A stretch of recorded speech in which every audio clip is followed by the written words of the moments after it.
For break तो बाद भी ਅਸੀਂ ਮਨਵੀਰ ਸਿੰਘ ਜੀ ਨਾਲ ਆਪਣੇ ਸਵਾਲਾਂ ਸਿਲਸਿਲਾ ਇਸੇ ਤਰ੍ਹਾਂ ਜਾਰੀ ਰੱਖਦੇ ਹਾਂ ਜੀ। ਵੀਰ ਜੀ, ਮਨਵੀਰ ਵੀਰ ਜੀ आई नो थोड़ी रिसेप्शन की थोड़ी जी प्रॉब्लम आ रही है, पर साढ़े को थोड़े जो होर क्वेश्चन ने उसके उपर सारी जानकारी लेना चाहांगे। जिस तरह थानू ऑलमोस्ट पंजाब गए हुए 5-6 दिन हो गए ने ना, तो जिस तरह जो ये सारी आपां हुण सरबत खालसा की गलबात की है, पर सरबत खालसा जी कॉल दी गई है ऑफ कोर्स जो गुरु ग्रंथ साहब जी की बेअदबी हुई सी, जो 5 जथेदार ने एक रोंग फैसला लिता, उस तो बाद गुरु ग्रंथ साहब जी की बेअदबी हुई है, उस तो बाद चीज़ की कॉल दी गई है। सो ओवरऑल जी गुरु ग्रंथ साहब जी की बेअदबी हुई सी ते हुण भी जी हो रही है इस वेले पंजाब दे विच, इस बारे तुसीं की पॉइंट रखते हो, इस बारे तुसीं की सोचते हो?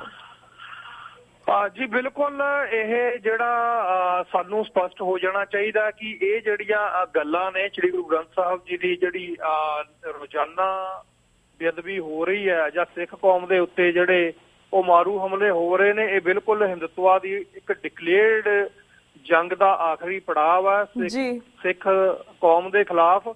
ਔਰ ਸਾਨੂੰ ਇਸ ਦਾ ਮੂੰਹ ਤੋੜਵਾਂ ਜਿਹੜਾ ਜਵਾਬ ਹੈ ਉਹ ਦੇਣਾ ਚਾਹੀਦਾ, ਔਰ ਅੱਜ ਦੇ ਸਰਬੱਤ ਖਾਲਸੇ ਦੇ ਵਿੱਚ ਵੀ ਇਹ ਜਵਾਬ ਦਿੱਤਾ ਜਾਏਗਾ। ਕਿਉਂਕਿ ਜਿਹੜਾ RSS ਦਾ ਔਰ ਹਿੰਦੂਤਵੀ ਸ਼ਕਤੀਆਂ ਦਾ ਜਿਹੜਾ ਸੁਪਨਾ ਹੈ ਹਿੰਦੁਸਤਾਨ ਨੂੰ ਜਿਹੜਾ ਹਿੰਦੂ ਰਾਸ਼ਟਰ ਵਿੱਚ ਤਬਦੀਲ ਕਰਨ ਦਾ 2020 ਦੇ ਵਿੱਚ, ਔਰ ਉਸ ਤੋਂ ਇਲਾਵਾ ਜਿਹੜਾ ਵਰਲਡ ਨੂੰ ਉਹ ਬਣਾਉਣਾ ਚਾਹੁੰਦੇ ਨੇ ਹਿੰਦੂ ਰਾਸ਼ਟਰ 2050 ਦੇ ਵਿੱਚ, ਉਹਦੇ ਵਿੱਚ ਉਹਨਾਂ ਨੂੰ ਪਤਾ ਕਿ ਖਾਲਸਾ ਪੰਥ ਜਿਹੜਾ ਉਹ ਸਭ ਤੋਂ ਵੱਡੀ ਰੁਕਾਵਟ ਹੈ। ਬਟ ਇਹ ਖਾਲਸਾ ਪੰਥ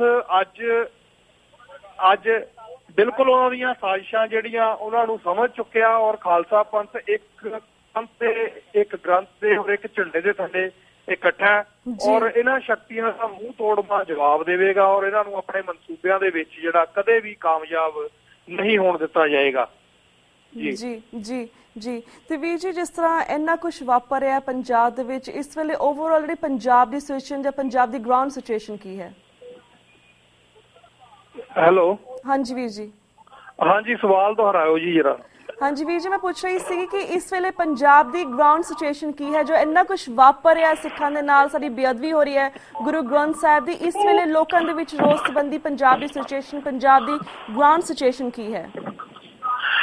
ਜਿਹੜੀ ਕਰੰਟ ਸਿਚੁਏਸ਼ਨ ਹੈ ਜੀ, ਹਰ ਹਿਰ ਦਾ ਜਿਹੜਾ ਉਹ ਬਲੂੰਦਰਿਆ ਗਿਆ ਮੌਜੂਦਾ ਘਟਨਾਵਾਂ ਦੇ ਨਾਲ, ਔਰ ਸਿੱਖ ਕੌਮ ਨੂੰ ਬਹੁਤ ਵੱਡੀਆਂ ਉਮੀਦਾਂ ਨੇ ਇਸ ਘਟ ਦੇ ਉੱਤੋਂ, ਕਿਉਂਕਿ ਜਿਹੜੇ ਜਿਸ ਤਰ੍ਹਾਂ ਦੇ ਘਟਨਾਕ੍ਰਮ ਇਹਨਾਂ ਕੁਝ ਮਹੀਨਿਆਂ ਦੇ ਵਿੱਚ ਸਾਹਮਣੇ ਆਏ ਨੇ, ਖਾਸ ਕਰਕੇ ਬਾਪੂ ਸੂਰਤ ਸਿੰਘ ਖਾਲਸਾ ਦੇ ਸੰਘਰਸ਼ ਤੋਂ ਬਾਅਦ ਇਸ ਤਰ੍ਹਾਂ ਦੇ ਘਟਨਾਕ੍ਰਮ ਇੰਨੀ ਤੇਜ਼ੀ ਦੇ ਨਾਲ, ਔਰ ਜਦ ਤੱਕ ਦੀ ਇਹ ਭਗਵਾਂ ਸਰਕਾਰ ਹੋਣ ਦੇ ਵਿੱਚ ਆਈ ਆ, ਜਿਸ ਤੇਜ਼ੀ ਦੇ ਨਾਲ ਘਟਨਾਵਾਂ ਜਿਹੜੀਆਂ ਉਹ ਵਰਤ ਰਹੀਆਂ ਨੇ, ਇਤਿਹਾਸ ਦੇ ਵਿੱਚ ਇਹ ਕਦੀ ਵੀ ਐਸਾ ਵੇਖਣ ਨੂੰ ਨਹੀਂ ਮਿਲਿਆ ਪਹਿਲਾਂ। ਤੋ ਪੰਜਾਬ ਦੀ ਨੌਜਵਾਨ ਦੇ ਵਿੱਚ, ਬੱਚਿਆਂ ਦੇ ਵਿੱਚ, ਬਜ਼ੁਰਗਾਂ ਦੇ ਵਿੱਚ, ਸਾਰੀ ਕੌਮ ਦੇ ਵਿੱਚ ਜਿਹੜਾ ਉਹ ਪੂਰਾ ਰੋਸ ਹੈ ਇਸ ਪ੍ਰਤੀ, ਔਰ ਪੰਥ ਜਿਹੜਾ ਉਹ ਵੀ ਆਖਰੀ ਲੜਾਈ ਲੜਨ ਲਈ ਤਿਆਰ ਹੋ ਰਿਹਾ ਜੀ ਇਸ ਹਕੂਮਤ ਦੇ ਨਾਲ।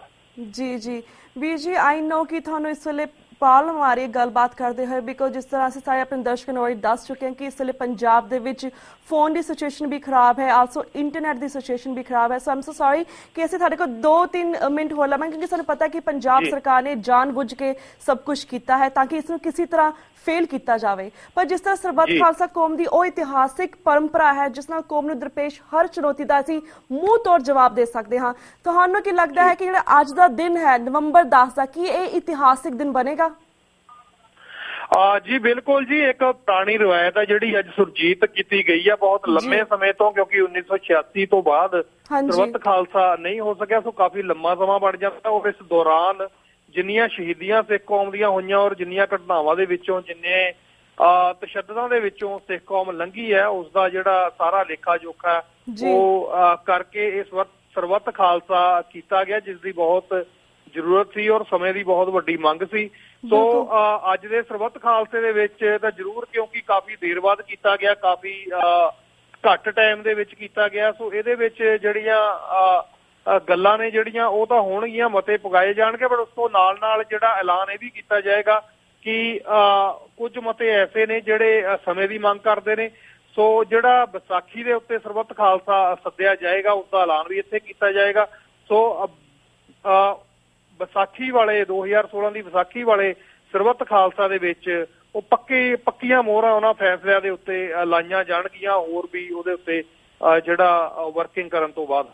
जी बिल्कुल बिल्कुल वीर जी आज ਦੀ ਜੋ ਸਾਰੀ ਸਿਚੁਏਸ਼ਨ ਸੀਗੀ ਆਈ ਨੋ ਕਿ ਇਹ ਸ਼ੋਰਟ ਟਰਮ ਜਿਹੜਾ ਸਾਡਾ ਸੋਲੂਸ਼ਨ ਸੀਗਾ ਇਹ ਸਰਬੱਤ ਖਾਲਸਾ ਹੀ, ਪਰ ਲੌਂਗ ਟਰਮ ਜਿਹੜਾ ਸੋਲੂਸ਼ਨ ਹੋਵੇਗਾ ਜਿਹੜਾ ਵਿਸਾਖੀ ਵੇਲੇ ਤੁਸੀਂ ਗੱਲ ਕੀਤੀ ਹੈ ਕਿ ਉਸ ਵੇਲੇ ਵੱਡਾ ਸਰਬੱਤ ਖਾਲਸਾ ਬੁਲਾਇਆ ਜਾਵੇਗਾ, ਉੱਥੇ ਬਾਕੀ ਜਿਹੜੇ ਦਰਪੇਸ਼ ਪ੍ਰੋਬਲਮਸ ਨੇ ਉਸ ਦੇ ਉੱਪਰ ਵੀ ਗੱਲਬਾਤ ਕੀਤੀ ਜਾਵੇਗੀ। ਤੇ ਵੀਰ ਜੀ ਆਈ ਨੋ ਕਿ ਅੱਜ ਸਰਬੱਤ ਖਾਲਸਾ ਦੇ ਅਸੀਂ ਸਾਰੇ ਦਰਸ਼ਕਾਂ ਨੂੰ ਆਪਣੇ ਚਾਹੁੰਦੇ ਕਿ ਅੱਜ ਜਿਹੜਾ ਸਰਬੱਤ ਖਾਲਸਾ ਵਿੱਚ ਆਪਣੀਆਂ ਹਾਜ਼ਰੀਆਂ ਭਰੋ ਅਤੇ ਸਿੱਖ ਦੇ ਜਿਹੜੇ ਦੁਸ਼ਮਣ ਨੇ ਉਹਨਾਂ ਨੂੰ ਆਪਣੀ ਏਕਤਾ ਦਾ ਸਬੂਤ ਦਿਓ।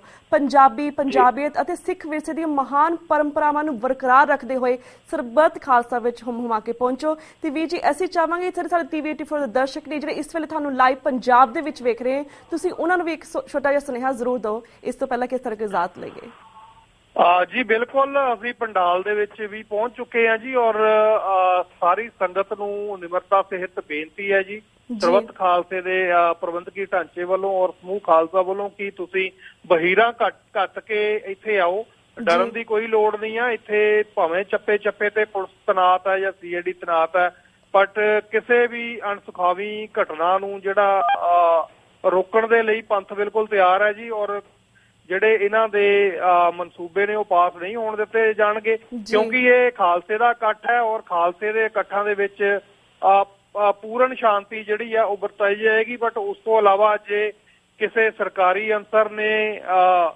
ਜਾਂ ਸਰਕਾਰੀ ਏਜੰਸੀਆਂ ਦੇ ਬੰਦਿਆਂ ਨੇ ਇੱਥੇ ਕੁਝ ਖਲਲ ਮਚਾਉਣ ਦੀ ਕੋਸ਼ਿਸ਼ ਕੀਤੀ ਤਾਂ ਖਾਲਸੇ ਦੀ ਜਿਹੜੀ ਸਿਕਿਉਰਿਟੀ ਉਹ ਵੀ ਪੂਰੀ ਪ੍ਰਪੱਕ ਹੈ ਜੀ। ਸੋ ਕਿਸੇ ਵੀ ਤਰ੍ਹਾਂ ਦੀ ਘਟਨਾ ਇੱਥੇ ਨਹੀਂ ਹੋਏਗੀ ਕਿਉਂਕਿ ਇਹ ਮਿਲ ਬੈਠ ਕੇ ਜਿਹੜਾ ਸਿਰ ਜੋੜ ਕੇ ਬੈਠ ਕੇ ਜਿਹੜੇ ਮਤੇ ਨੇ ਸਿੱਖ ਕੌਮ ਦੇ ਉਹਨਾਂ ਨੂੰ ਵਿਚਾਰਨ ਦਾ ਸਮਾਂ ਹੈ। ਸੋ ਹੁਮਾ ਕੇ ਪਹੁੰਚੋ, ਡਰਨ ਦੀ ਲੋੜ ਨਹੀਂ ਹੈ ਕਿਉਂਕਿ ਸਰਕਾਰ ਜਿਹੜੀ ਆ ਉਹ ਖਾਲਸੇ ਦੇ ਇਕੱਠ ਦੇ ਅੱਗੇ ਬੇਵਸ ਹੋ ਚੁੱਕੀ ਹੈ। ਸੋ ਉਹਨਾਂ ਦੀ ਇੰਨੀ ਹਿੰਮਤ ਨਹੀਂ ਪਏਗੀ ਕਿ ਕਿਸੇ ਦੇ ਉੱਤੇ ਕੋਈ ਤਸ਼ੱਦਦ ਕਰ ਸਕਣ। ਸੋ ਬਿਲਕੁਲ ਇਹ ਹੱਥ ਜੋੜ ਕੇ ਬੇਨਤੀ ਹੈ ਜੀ ਕਿ ਜ਼ਰੂਰ ਸੰਗਤ ਜਿਹੜੀ ਆ ਵੱਧ ਚੜ ਕੇ ਇਹਨਾਂ ਸਮਾਗਮਾਂ ਦੇ ਵਿੱਚ ਪਹੁੰਚੇ ਜੀ। ਬਿਲਕੁਲ ਵੀਰ ਜੀ। ਤੇ ਵੀਰ ਜੀ ਅਸੀਂ ਤੁਹਾਡੇ ਕੋਲ ਇਜਾਜ਼ਤ ਲੈਣ ਤੋਂ ਪਹਿਲਾਂ ਤੁਹਾਡਾ ਧੰਨਵਾਦ ਕਰਦੇ ਕਿ ਤੁਸੀਂ ਵੀ ਕੈਨੇਡਾ ਤੋਂ TV 84 ਦੇ ਨੁਮਾਇੰਦੇ ਵਜੋਂ ਵੀ ਗਏ ਹੋ, ਕੋਆਰਡੀਨੇਟਰ ਵਜੋਂ ਵੀ ਗਏ ਹੋ।